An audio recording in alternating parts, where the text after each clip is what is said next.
Welcome. Why do I look so yellow? My colors are all weird.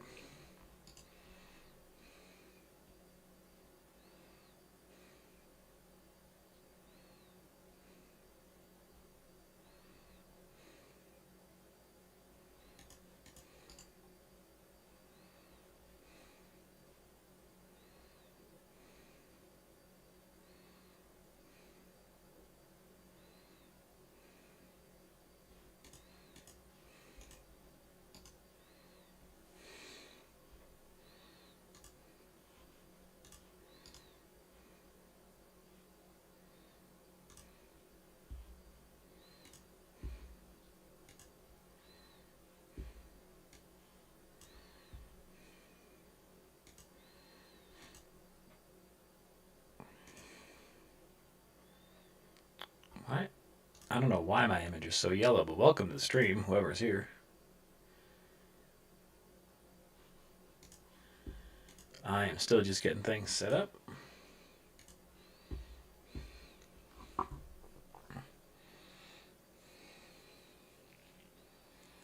Actually, let me do it that way, because I'm going to need the PC in a minute anyway.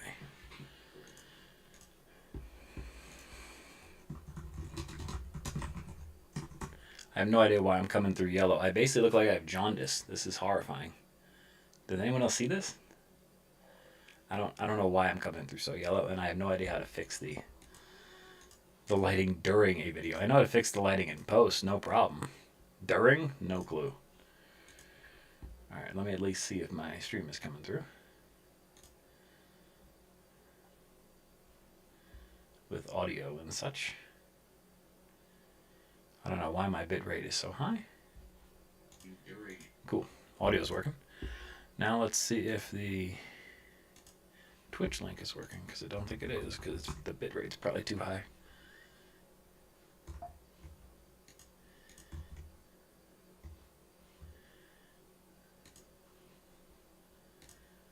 That's what I thought.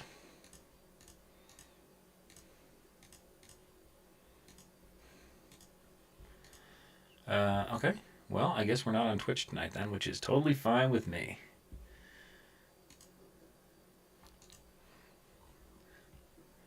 But let me see if there's a way to fix my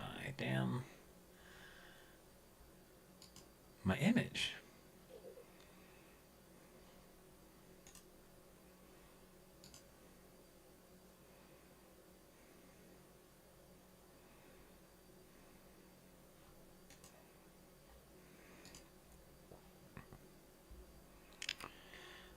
So for transform, you have all those options. You have filters, properties.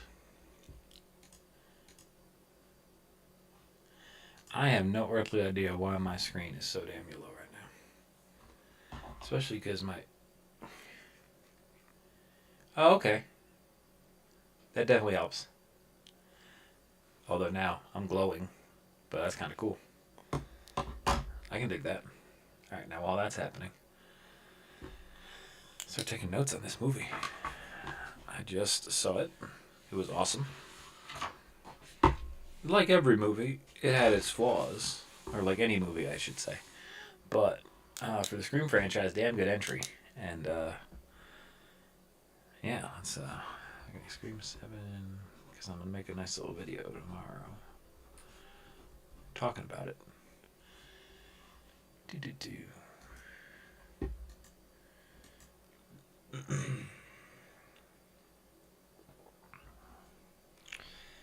The opening.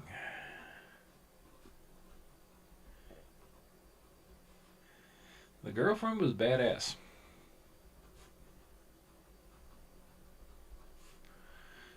Boyfriend was perfectly stupid.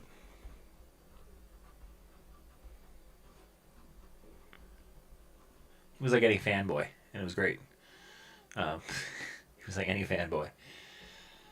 And it did answer my question. How's...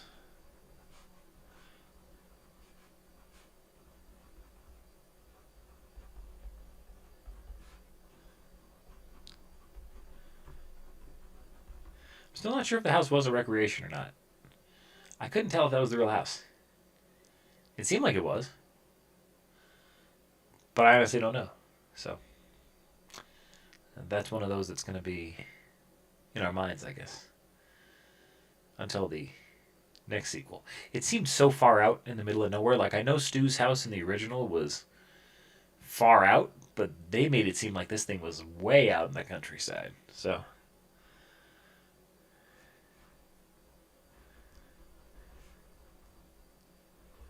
it did look like brick and mortar. It did look like a real house. Not like it was like a faux house or a facsimile of a house, just thrown up with fake walls and stuff to mimic a horror thing. So who knows? Okay, so after the opening, so I really thought the girlfriend in the opening scene, I was like, damn, this girlfriend is putting up a crazier fight than most people in the entire series have, and that was a theme throughout the movie. People fought back against Ghostface in this movie like nuts, and it was awesome to see because of course Ghostface wins most of them, or all of them, I guess, but people were beating the shit out of him. Like Joel McHale's character, the cop, he has like an elongated scene like beating up and tackling, like form tackling as if he's a football player from 1985. Just form tackling and throwing Ghostface around. Now, true, it was only one of like the three Ghostfaces in the movie, and the first one was kind of like a fake out red herring and not really Ghostface, but I thought it was badass. And even later, the Tatum's friend, I don't remember her name, but the girl whose parents owned the bar, she gave Ghostface a good ass kicking at one point. The only ones who didn't really fight back, um, the guys. Now that I think about it, well, outside of I just mentioned Joel McHale, but the guys, the teenage guys, like, well, just got their asses kicked. That really turned things on their head too. None of the teenagers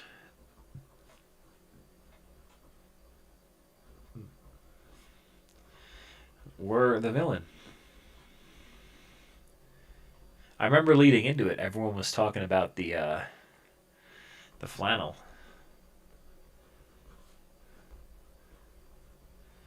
How every Ghostface killer in the series had worn, or whoever had worn blue flannel in the movies, had turned out to be the killer. So that was interesting because, you know, for this one, with people calling it out, it was like, are they really going to telegraph the killers that crazy? But even as the movie started, regardless of the flannel, the first girl I thought was going to be the killer is the one who's encouraging everyone to come over to her house to the party that night. And then she gets gutted.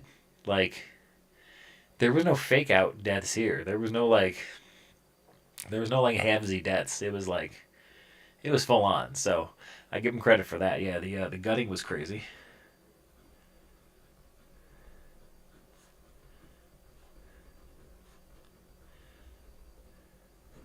They did the scares really well in this movie. I mean, even though Ghostface is there, they did a lot of the tricks, the Michael Myers trick, where the mask kind of pops out in the kind of pops out in the background or in the darkness and the shadows and then disappears. That's awesome to see. I mean, they did it. The lighting was really good, and so the scares overall, and then the scenes where people are being stalked and stuff. Uh, you can't really say anything bad. I think that was great. My only part, again, it was like the ending. I don't want to skip right to the ending because I'm just making my notes going through the order. But if you were paying attention to the movie, one of the killers was pretty obvious. The other one was someone at the way beginning of the movie. I said, "Wow, that would be interesting if they were the killer," but I didn't see anything that made that seem possible. But the other one, it was they had such a small. I'm just gonna say it. The Ethan Embry character. When we saw him on the poster, we're like, this guy's got so. Ethan Embry's a pretty big, '90s actor. Like people know him. So he's on the poster. What's he playing? And then he literally had like a 30-second, maybe 1 minute scene. Um, and he was the connection to saying, "Oh no, Stu was a John Doe and was here." So the minute you find out that it might be AI, it might not. Like you see the kid making his own fake out of it. Uh, but then who? Okay, oh, but then the other guy was the AI master from Google, I guess. The movie had so many red herrings, but by the time you got to Ethan Embry as the killer, it was like, well, of course he was, because if Stu wasn't really alive, then he made up that story about there being a John Doe that got released 2 weeks ago, and he wouldn't just make that up if he was a regular dude. Like he's doing something nefarious. And the other stupid thing was when the boyfriend gets in the car and he has his laptop open with the fake outs there. It's like that's too obvious. The killer wouldn't just do that and then still say it wasn't them. At that point, they'd be like, "Well, I got you," and they'd lock the doors or something. They wouldn't just say, "Oh, it wasn't," it's really not me, and then keep trying to help them. I do. I'm skipping all around. The police presence in this movie was crazy because at one point there's police swarming, and then for the finale, it's like all you need is one person in either the coffee shop or the house to call 911, and there's help there. And it's, I know they're like, come alone, but once she gets there and is in the house, what's to stop the cops from swarming at that point? So, and also the dumbest thing next when we're talking about it is when Lady Ghostface disappears at the way end, and Nev Campbell's like, I'm gonna go after her. Let me get my gun and go after her. It's like, wait a minute, we got the husband bleeding out here. The daughter is now unprotected. Just call the cops. You know who did it, so she can't go home now. Whoever this is, she's gonna go on the run now forever. I guess I don't know. I mean, I guess the risk there is that you don't get her caught, and then now there's another movie where this lady comes back. Uh, but she ain't coming back. Of all the people in the entire series, this Ghostface is not coming back. They blew her face clear as day off. Oh my god, it was brutal to see. And then when they went back to the second shot of it, it was funny. It went from being brutal to funny when they showed it a second time, because at that point it's like, all right, we get it. Um, oh man, what was I just gonna say? I just had a good idea about, or not a good idea, but a good. They shot her in the face. So yeah, Matthew Lillard came back in the movie, but they showed him off in like the first 10 minutes, so you kind of knew something wasn't right. You knew it wasn't what it appeared, um, and that's all right. But I do wonder what that ends up. Wait, hold on. Sorry, I can't tell if there's ever people here. Looks like I had one person watching at one point. That's phenomenal. Hey, better than nothing, right, guys? I'm talking to myself. Oh, I should post it on. You know what? I'm posting on the Twitter. I haven't done that. Maybe I'll get a couple people to join if I post on the Tweeter. The Tweeterer.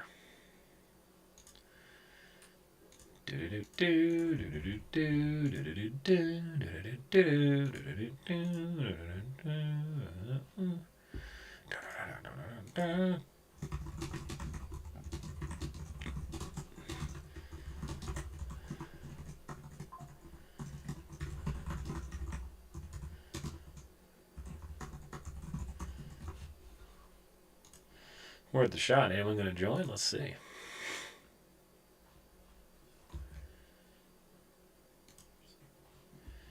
Oh, okay, cool. Maybe I should share it this way. Yeah, I'll share it through a different button. Yeah, this shit.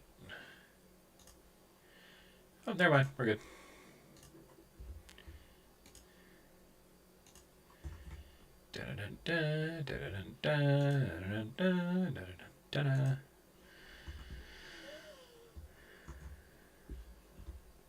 Okay.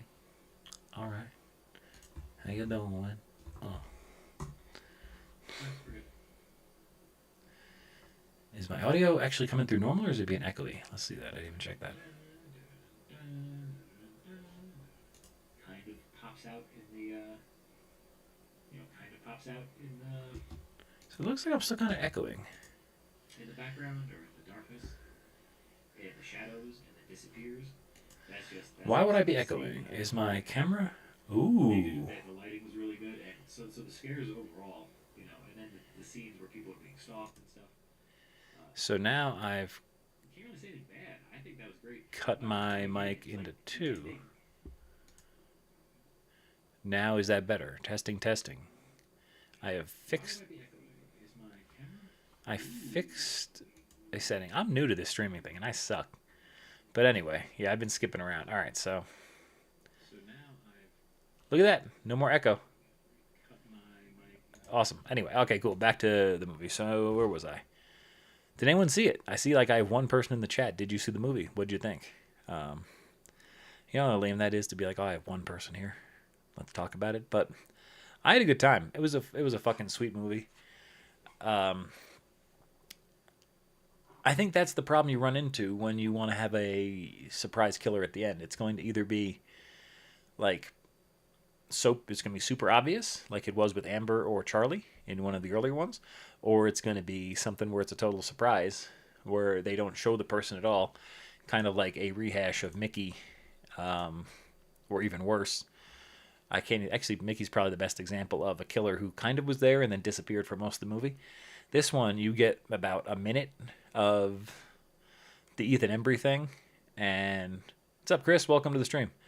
Um, you get like a minute of Ethan Embry talking, and there's nothing that he's like they do enough red herrings in this movie where like the kid is really so obsessed with Sidney Prescott, and like instead of calling her Evans, he calls her Prescott and all this stuff. So I do I do think that was pretty well done.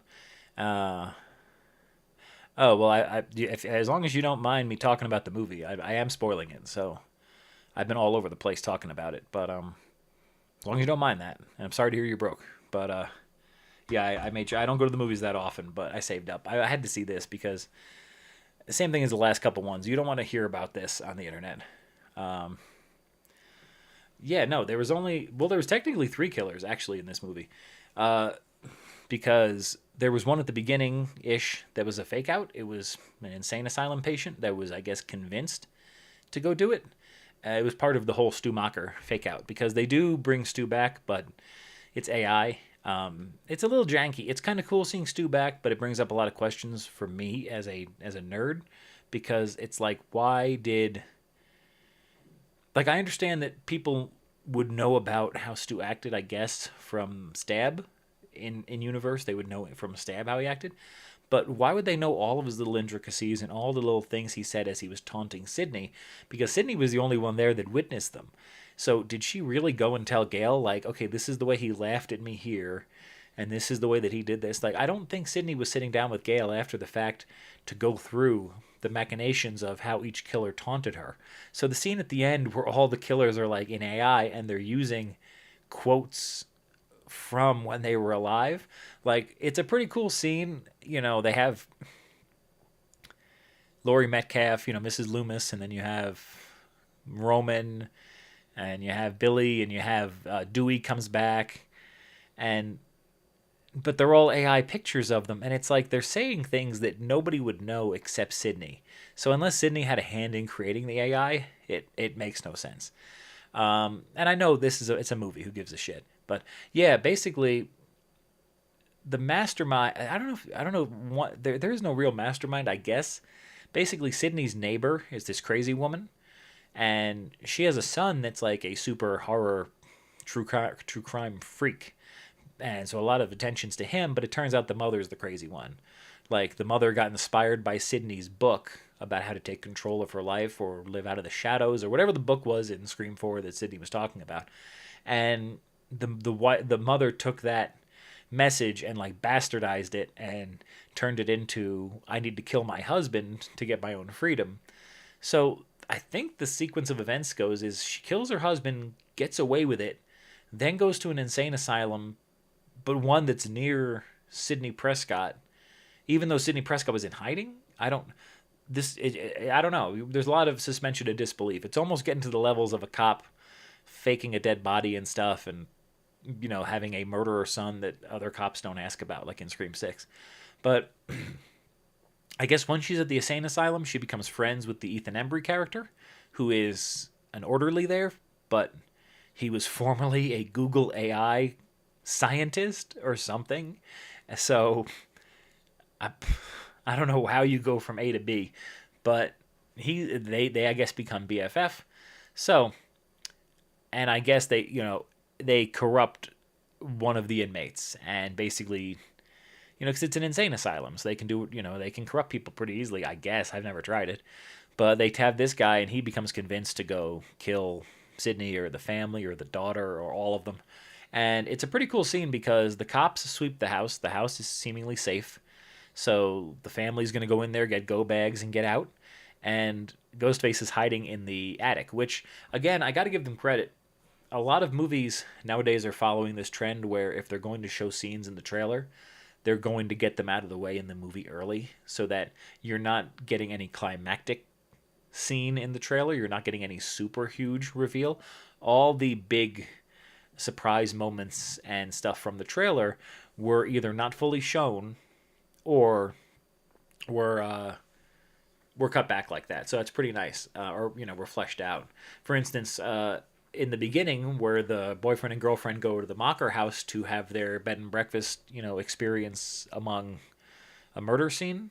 It's not clear because it's not clear if it's the actual house or if it's a recreation of the house, but I think it is the house because they mention it's in Woodsboro. But in the trailer, you see the boyfriend messing with the motion activated Ghostface. And it seems like he's the one that discovers it. But in the movie, the girl happens upon it in the dark and it actually gives a good scare. So, again, the scares in this movie were really well crafted. I just think the landing wasn't ended. It wasn't land. The ending, excuse me, the ending did not land properly. Which, and this, I'm splitting hairs here because it's a horror movie. It's got to be someone. It wasn't going to be Stu. The AI stuff is all right. Some of it's cool, but most of it, like at the end of each call, he's like pointing at the camera because it starts pretty early. He's FaceTime, like Stu is FaceTiming Sydney, and Sydney answers the call, and he has a FaceTime call with Sydney while she's at work. Dewey is mentioned.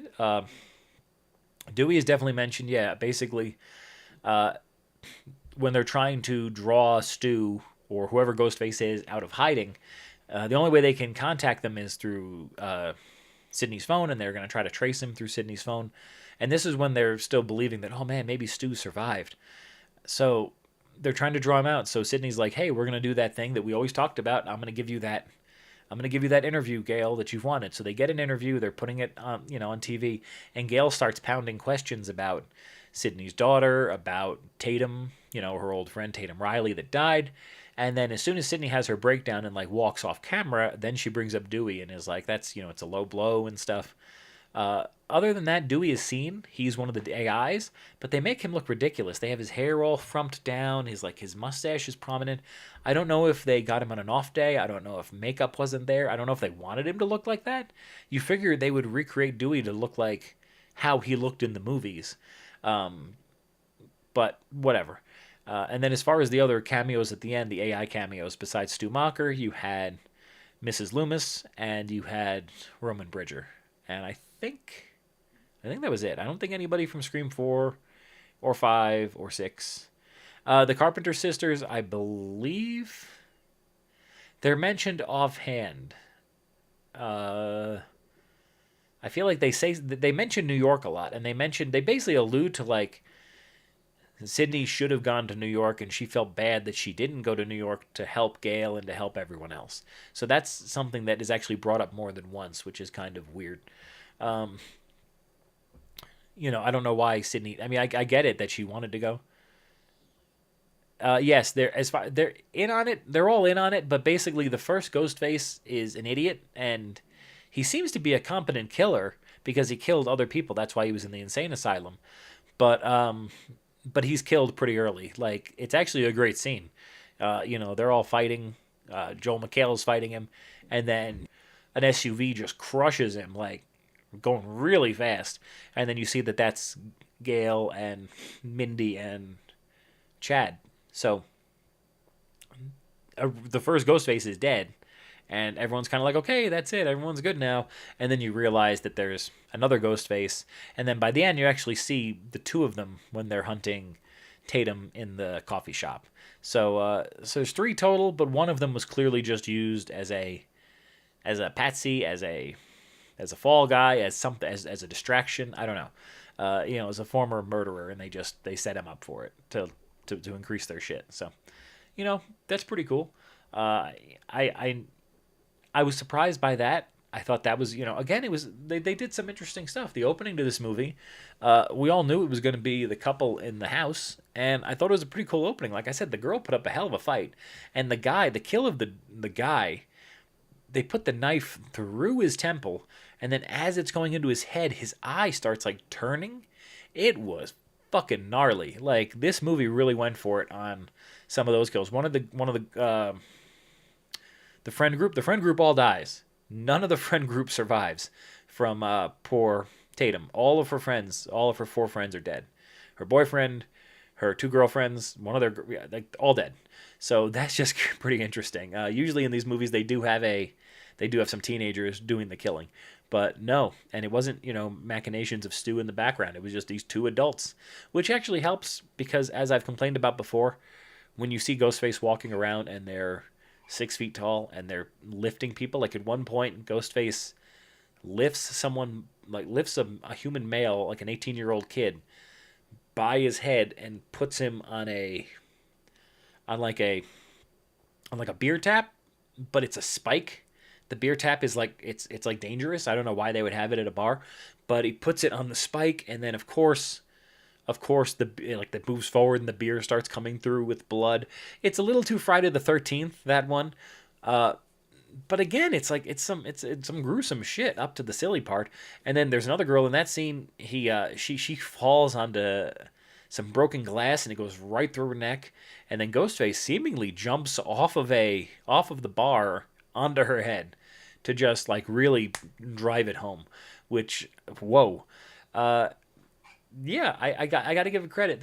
If there's anything people are going to dislike, I think the parts with the AI, obviously, especially when you don't. Justin, I'll read that in a second. I just got to finish my thought. Especially if they don't, actually, I don't remember what I was saying now. Let me read your comment. The movie was a disappointment to the fans with the Stu BS. They paid the price and got 40%. Rotten Tomatoes. It was not good. Craven would be pissed. I don't know if. What can I do? I've never done this before. I can't like highlight your comment or something interesting. I thought I could. And like put them up on the chat, but I can't. It doesn't matter. I never learned these things. It's interesting to say, would Wes Craven be pissed or not? I think this movie, you definitely see the Kevin Williamson aspects where he was a big Dawson's Creek and teenage writer. So you see a lot of that with the banter of the kids. Sydney doesn't take a back seat in this movie so much as she's just the protective mother and just worried about Tatum. So Tatum really is the focus of the movie, is the driving force of the movie. It's Tatum wanting to break out of her mother's protective shell and protective wings and stuff. So, there were some aspects, and again, I liked that there were some scares for it. I think if people just focus on the fact that they went with a cheesy AI gimmick. I mean, Scream has always been known for shitting on things or making fun of things that are going on currently or using current aspects. Whether you like it or not, and I don't like it, AI is really popping up everywhere. And I don't know. They had me for a second where they were like, oh, this John Doe was here for years and he was pretending to be healthy and stuff.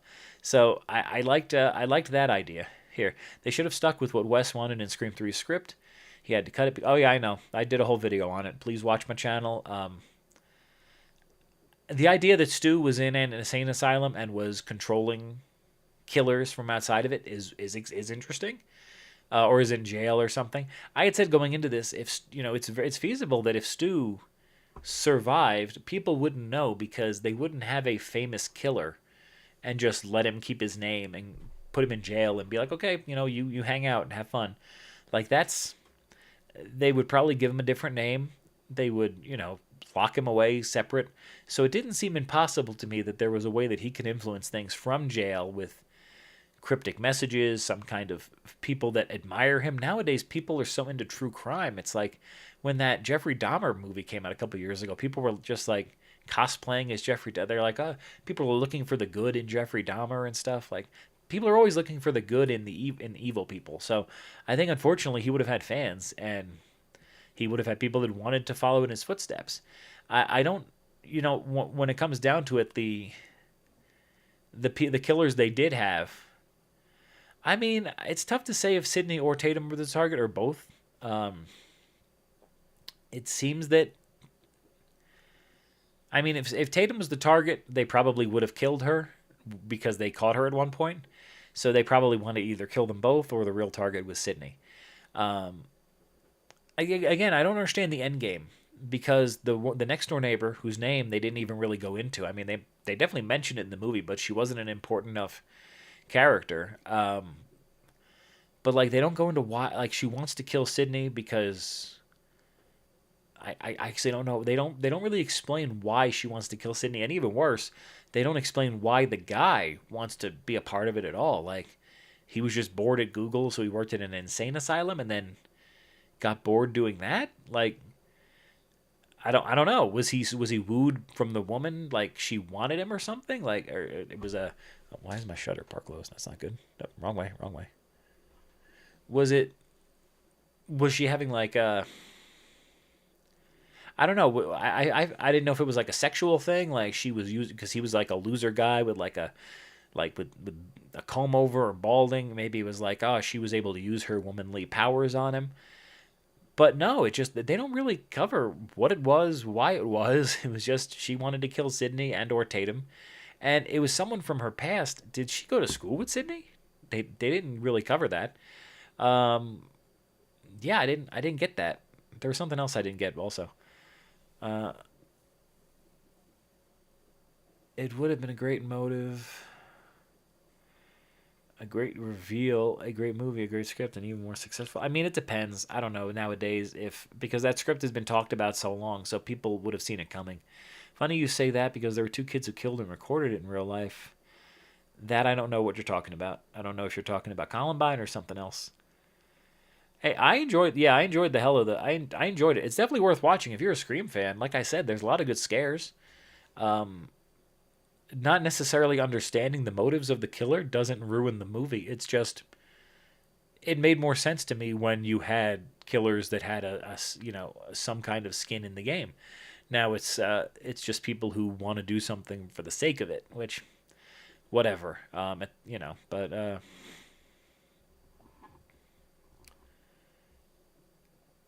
inspired Tatum is I don't know what you mean by that, but um, yeah, I'm trying to think if there's anything else I missed in the movie. I enjoyed the twins came back. Mindy's scene this time was not quite as cringeworthy as the last two. Definitely not as cringeworthy as the last two, I should say. Um, but they still have to cover a scene where she points out who she thinks the killers are and stuff, and who you know, and Chad's just kind of there. At one point, they do have a good switch when you think that Ghostface is about to attack the girl, and Chad is actually trying to help her, and she stabs Chad right in the chest, which is awesome. Uh, no, this Tatum is. I mean, this Tatum does not have Weinstein era '90s um, chest. Let's just be honest here. I mean, beautiful young lady. I mean, whatever. They're actresses. What do you expect?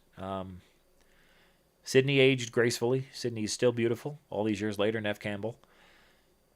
Courtney Cox, you can see that she's had a lot of work done to her face. It's starting to look a little sketchy. But, hey, you're an actress. I understand you got to do what you got to do. I think Mark Evans, the Joel McHale character, real standout. He beat the shit out of Ghostface, and I give him credit for that. And he survived. Like, talk about a switcheroo. They show him getting stabbed in the trailers, and I said, well, either he's dead in the trailer or he's incapacitated for the whole movie. No, he survives his first major fight with Ghostface, and like I said, he has probably the longest fight with Ghostface and gets in the most shots. Now, true, it was like the idiot version of Ghostface, but again, I was like, that guy was a seasoned killer, so I don't know if he really, counts or not. But regardless, he's when he does eventually get stabbed, and he's pretty foolish. Like they have some kind of addition being built onto their house, and there's construction going on, and it seemed like there was just nonstop weaponry and potential for stuff to go wrong there. But but what ended up happening was, he hears a noise and he goes just wandering there alone. He doesn't call for, like, the minute you hear a noise and there's this much going on, and it seems like he has this much backup in town and there's a murderer, like, you call backup and say, hey, I heard a noise, like, come investigate with me. Maybe you don't want to be that cautious and that much of a nerd, I guess, but he almost died. But Ghostface catches him in there, and then stabs the hell out of him, like really stabs him. And then hours later, you assume he's long dead. Hours later, they drag him out, and he's like barely alive, but he's able to to help. He pulls out like a quarter knife, one of those little knives that you can super hide, and he ends up helping Tatum escape from the chair because she's tied up like Steve Orth from the first one.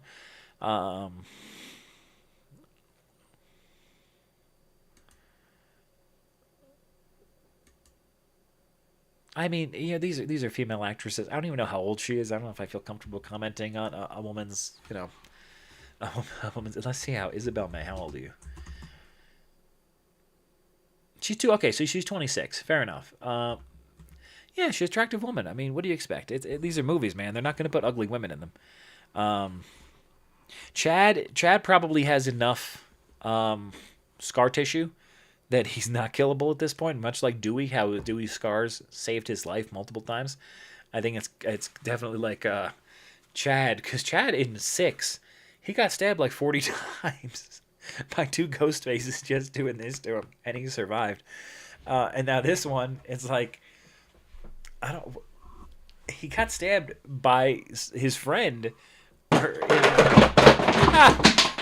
That's just awesome. He got stabbed. I just fixed this earlier, and I just knocked it all down. Well, not all of it. 90%. That was fucking awesome. So, Jack got stabbed all those times, and then in this movie, wait. So hold on. In 4, he got in 4 we thought he was dead too, because he got stabbed like nuts in 4. In 5 he got stabbed like way too many. Thank you. I'm sorry. I can't right now. I'm just gonna put a couple of my guys back up. I feel bad. Ghostface fell. What the fuck? Oh, I might have broken the fucking shelf. All right, well, we'll fix that tomorrow. I might have broken the fucking shelf. Are you serious right now? Oh no! Wait a minute. I think he might have to get hung, because that's not gonna. Hold on. All right, Wild Wing and Ghostface. Tell me, is the shelf broken? No, I don't think so. All right, you guys are good. Yeah, check it out. I got my Ghostface. He's all right. Dude, scared the shit out of me too. Are you kidding me? I'm happy I didn't like give my elbow that what's it called? Oh, poor Batman, dude.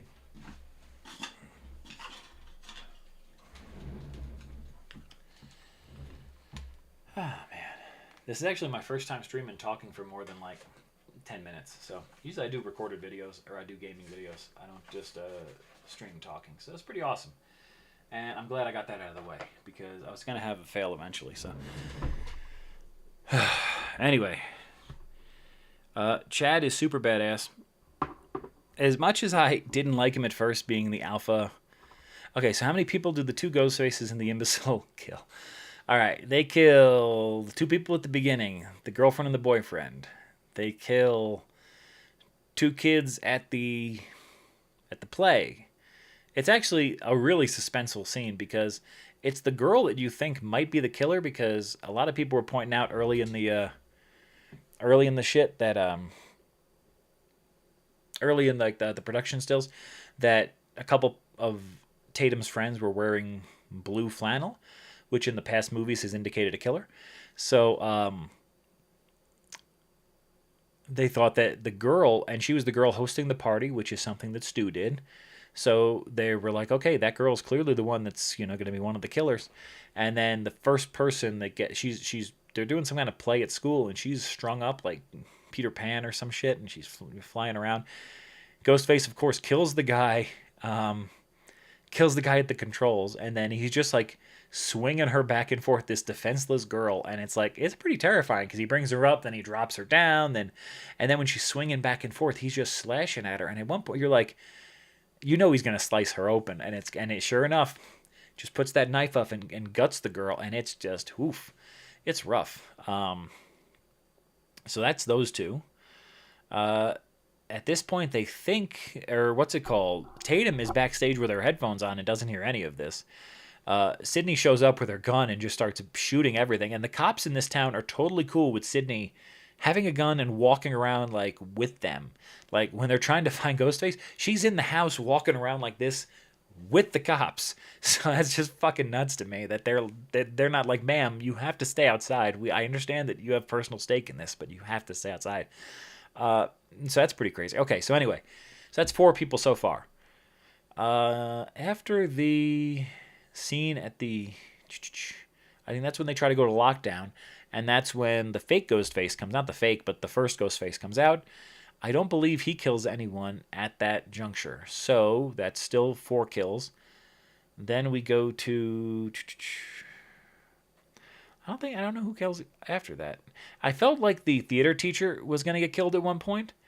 Heart Eyes. I'll have to check it out. Yeah, I didn't realize that was Cuba Gooding Jr.'s son, and it's pretty. Once you realize it, you're like, I can totally see that.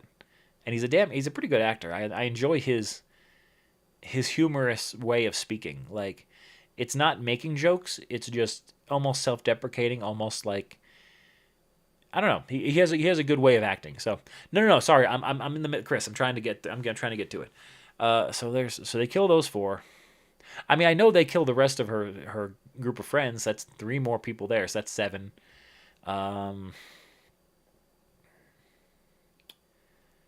Yeah, I'm trying to think offhand. I'm sorry, I don't remember necessarily all of the kills because there's the friends group and then those couple people at the beginning and the one stagehand that Aaron, I think his name was. Doesn't really matter. So I mean, I don't know if it's the most kills in a movie, but it's certainly bloody. It certainly it certainly does its job with the kills it does have. So I'll give it credit for that.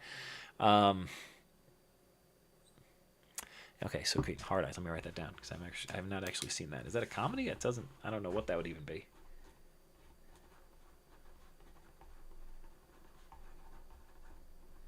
Mindy, I gotta say, I also really dig her hair in this movie. I didn't like the buzz cut last time, but she's got great braids and dreads this time, so power to her. Trying to think if there's anything else I really haven't covered. Any final questions? There's a couple people here. I appreciate you all for stopping in. Thank you so much. Yeah, sorry, it's at least 7. I'm trying to think who else. Like, do any of the cops get it? There are some random characters, like there's this one news reporter guy who almost seems like he'd be a pseudo Gale Weathers, but again, they don't give him enough backstory. They don't give him enough story. They don't give him enough plot. So at that point, it's like, are they a character or aren't they? Are they a red herring or aren't they? Because you don't give them any of those shades, so they just become someone in the movie that doesn't really serve a purpose. So, you know. Courtney looks like a female Caitlyn Jenner. I don't know which one Courtney is. Courtney. Oh, Courtney Cox. Good Lord. Yeah. Yeah,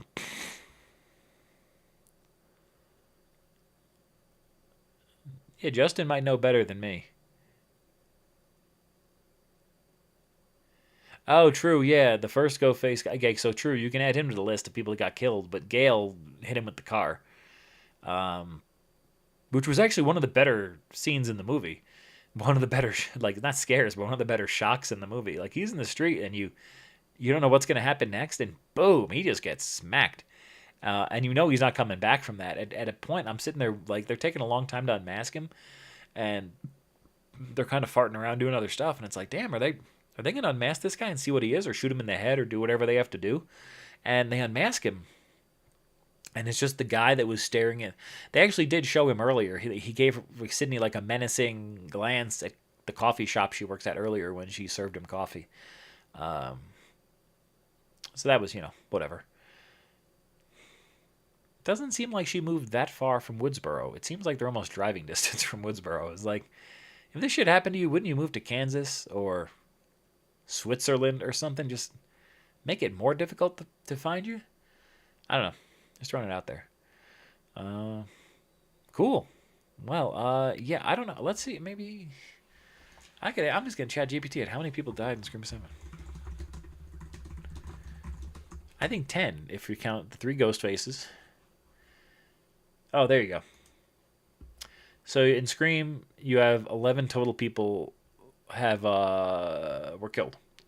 So you get Scott, the nerd at the beginning, the guy that is enjoying a ghost face Airbnb with his lovely girlfriend Madison. He's stabbed through the brain. Madison, not only did they show her at the beginning, like they show in the trailer, the poor girl falls off the chandelier and onto the knife. But earlier in the scene, she's saying, like when they're talking about Amber's death, she's saying, man, I would hate to be burned alive.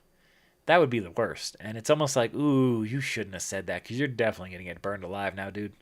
And she was. And she was burned alive really, like, worse than Amber was, too, because it was like, he, like, coated her in gasoline and then lit it on fire. It was fucked up.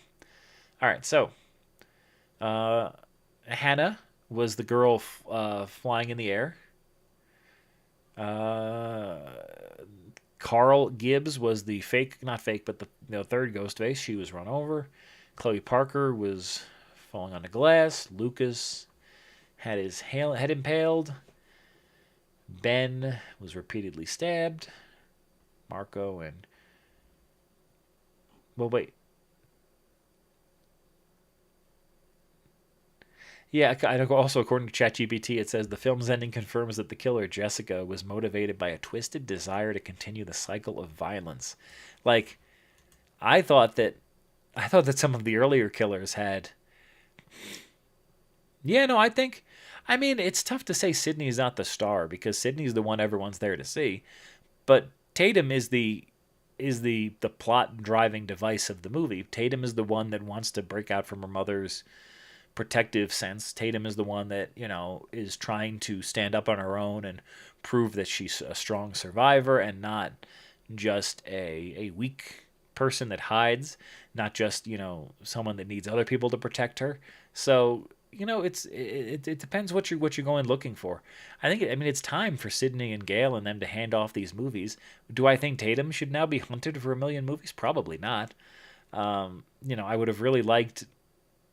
I liked what they did with the Carpenter sisters, where it was something new, even though they kind of tied it back. I liked that it was a new set of people, and you could do a movie like Scream 6. As I said in my review for it, as much as I love Sidney Prescott and I'd love her to be in everything, the movie works really well and doesn't need Sidney in it and doesn't have Sidney in it.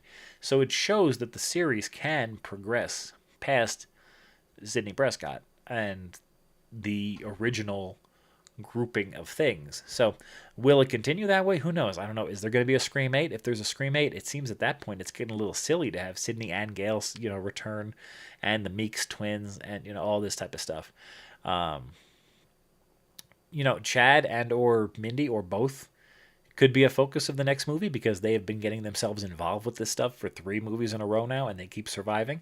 So I could see people getting pissed at them for that. That would be, more interesting. Sydney was a better.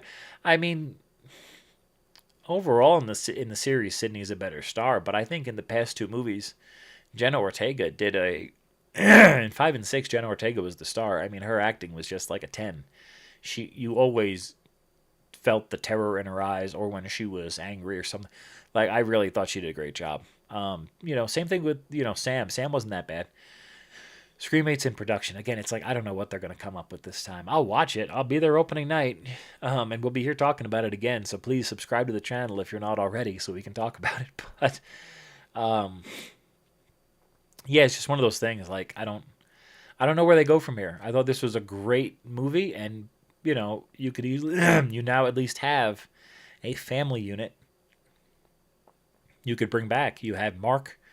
You got, you have Mark and Sydney and their daughter, and apparently more daughters. I was actually right. So in my review, in my questions leading up to the movie earlier today, I edited out a part where I mentioned does Sydney have more than one child? Because in Scream 6, in Scream 5, Sydney is jogging and they call her on the phone and she has a what's it called? She has a stroller. And you're like, okay, so that's a kid. That's 2022. But it's in a stroller age is like 3 or 4 years old tops. That maybe should be earlier than that. They shouldn't be in a stroller at 4 years old. We're saying 4 years later that kid is now 16 or 17. That's insane. So what we find out in this, and then in Scream 6, when they're like, Sydney's not coming here, is she? And Gail goes, no, she's fine. Her and Mark are taking the kids somewhere safe. But when I rewatched, I put it in my video, and then as I was cutting the part where she says that to put it in my video, I re-listened to it like 10 times, and I thought she said kid.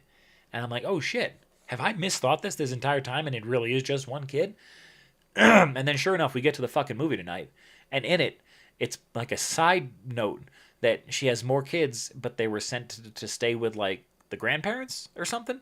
So I don't know what that was about. I don't know why that was wedged in. I don't. It has nothing to do with the rest of the story, and so maybe people cared like I did and thought that she said kids. I don't know, but it doesn't look like a house that kids are in. There's no toys around. There's no playpens. There's no things left out. Stuffed animals. It really seems like it was added in for no reason. So they didn't need to have these kids in Denver and say like it had nothing to do with the plot. And I don't know if maybe the next movie they want to just have another kid in case if Tatum doesn't come back and they could be like, oh, we'll go after her sixth graders now. What the fuck. Out of 1 out of 5, I'd probably give it like I give it like a 3.5. And I just saw it. So I'm excited over the parts I'm excited about, and I'm displeased with the parts I didn't think were great. So it's like it takes me time, and then also once I get it on Blu-ray or it's on streaming, I'll at least be able to watch a little bit more of it. Yeah, what's the deal? Is it does Stu have a sister Leslie? Is that official? Is that canon? I've heard of that, but I don't know if it's official or not. And you know what? After all these years, if they were ever going to do the Stu thing, it was now. They could have done it. They could have even done a fake out where it was AI for some of it, but then it really was Stu at the end. Like, I don't know. I don't know how you bring him back just as AI, especially again when I don't know how Ethan Embry's character knew what Stu's inflections were, what anyone's, mode of acting was. Like, these are all things that Sydney saw on her own.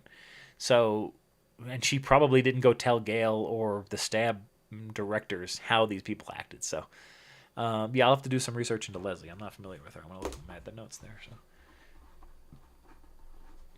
But yeah, I'm going to try to get my notes organized and then pop out at least a gut reaction review tomorrow.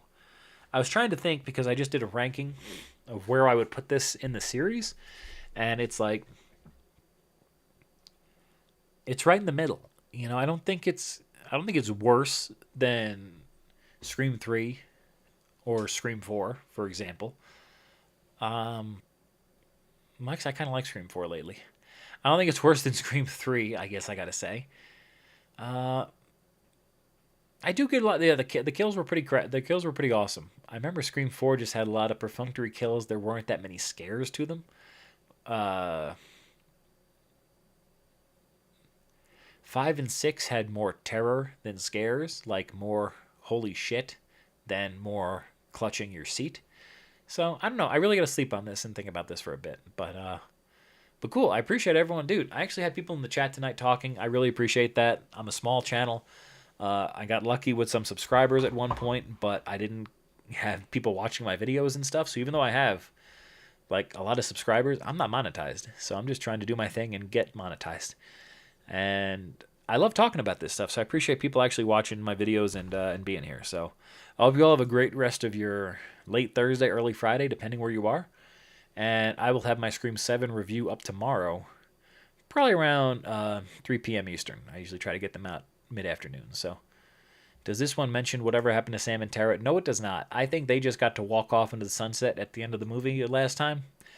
Well deserved, Yeah, Justin, appreciate it, man. Definitely, I'll be on more. We can even hop on a stream and talk about, Scream at one point if you're into that type of stuff. I love just shooting the shit with people about these things. It's amazing the horror community, what it's how big it is, and even though it's something all about murder and stuff, how cool people are. So, but no, it doesn't mention what happened to Sam and Tara. I think they're also leaving that open because as as much as right now Jenna Ortega's too busy, and as much as right now people are mad at um, Melissa, I forget, whoever played Sam, I forget her name. You know, time heals all. People can apologize. People can become friends again, whatever the case may be. People need more money. Maybe Wednesday gets canceled and in 10 years she needs money. It leaves it open. And I enjoyed them as sisters, so it'd be cool to see them come back. Am I counting on it? No. So, but all right, everyone, have a good